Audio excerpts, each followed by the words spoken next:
జయలక్ష్మి గారు, అంటే ఇంతకు ముందు వరకు మనం ఫ్లవర్స్, క్రోటాన్స్, వెజిటబుల్లో అన్ని రకాలు చూసాం కదా. ఫ్రూట్ వెరైటీస్కి వచ్చేటప్పటికి కూడా మీ దగ్గర చాలానే కనిపిస్తున్నాయి. అవునండి. ఏమేమి ఉన్నాయండి? ఇదిగోండి, ఇది మలబరీ. చూడండి ఎంత ఫ్రూటింగ్ వచ్చిందో. ఓకే, ఇది సడన్గా చూస్తే అంటే ఇది న్యాచురల్ ప్లాంటా లేదంటే ఏదైనా ఆర్టిఫిషియల్ అనే విధంగా అంత ఉంది కాపు. బాగుంది. ఏంటంటే రీజన్ ఏంటి ఇంత కాపు రావడానికి మలబరీకి? నేను చెప్పాను కదా కిచెన్ వేస్ట్ అని. Kitchen waste, bone mile, FM salt, ఇది మొత్తం అంతా ప్రూనింగ్ చేసిన తర్వాత ఫుల్గా పూర్తి చేసేయాలి.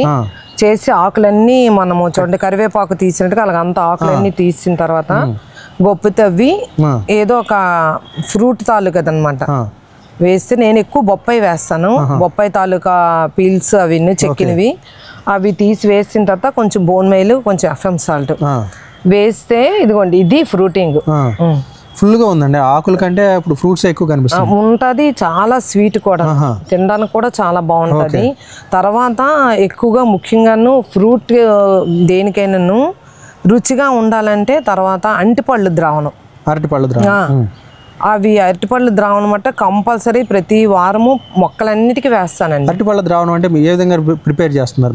అరటిపళ్ళు మిక్సీ చేస్తాను, అందులో కొంచెం బెల్లం వేసి, పండు తీసేసా తొక్కతో సహా, అంటే తొక్క తీసి మామూలుగా పండే పళ్ళన్నీ ఒలిసి మిక్సీ చేసి ఓ బాటిల్ జ్యూస్ చేసిన తర్వాత ఓ బాటిల్ నాన్న వేసి కొంచెం బెల్లం ముక్క, దానికి తగ్గ క్వాంటిటీగా ఓ బెల్లం ముక్క వేసి కలిపి ఉంచేస్తానండి.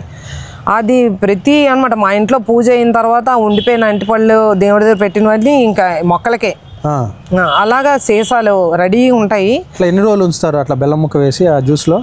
10 రోజులు అయితే చాలు. ఓకే, అప్పుడు రెడీ అయినట్టుగా. పాత ఉంటుంది కదా, ఇలా ఆల్టర్నేట్ అనమాట. నేను ప్రతి వారం చేసుకుంటుండి ఏదో ఒకటి ఇస్తుంటారు కాబట్టి దాని మీద డేట్ రాసుకుంటాను. దానిపైన బ్యాక్ ఉన్నవి ఆ రోజు ముందుకు ఇచ్చినట్టుగా అలాగనమాట. అటు ఇటు మారుస్తుంది. కానీ కంపల్సరీ అంటిపండు రావడానికి అరటిపళ్ళ ద్రావణం కాయగూరలకైనా పళ్ళకైనా టేస్ట్ వస్తుంది. ఫ్రూటింగ్ ఇది పువ్వులకైతే బాగా పోస్తాయి. ఓకే.